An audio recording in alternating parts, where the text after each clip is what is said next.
Die radiodrama Die Damhuis is losweg gebaseer op die geskiedenis van die Damhuis hier in Melkbosstrand.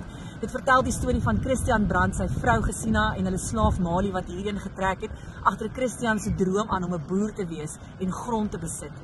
Die storie eindig waar Christian Brandt uiteindelik die plaas moet verkoop want geen van sy kinders wil kom boer nie. En ons lees dat nadat hy die dokumente onderteken het hy nooit weer 'n woord gepraat nie. Voor die damhuis was daar 'n dam, min of meer in hierdie area waar die hoofstraat nou is. En dit is redelik naby aan die kus waar Christian en sy werkers hulle walvisse uitgebring het wat hulle gaan jag het. En dan het hulle dit verwerk baie naby aan die huis. Ons is nie 100% seker waar nie, maar dit was definitief in die omgewing van die huis waar hulle die bene fyn gemaal het, die vet van die walvisse gebruik het en die vleis natuurlik. Hulle het allerlei neeweprodukte daarvan gemaak. Die damhuis se mure bestaan uit 'n klomp materiale, maar onder andere walviswervel. So hier is 'n voorbeeld van hoe dit lyk binne in die muur. So stel jouself voor, hierdie wervel is hier ingemessel in die muur. Christian het altyd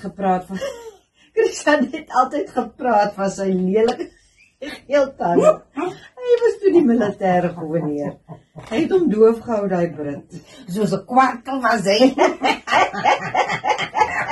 En toe kom Pietertjie en hy sê ons moet weer vir Janssens gaan sien. Ek sê jou, dis Janssens wat 'n goeie woord vir ons ingesit het. Kan jy dit glo, Mali?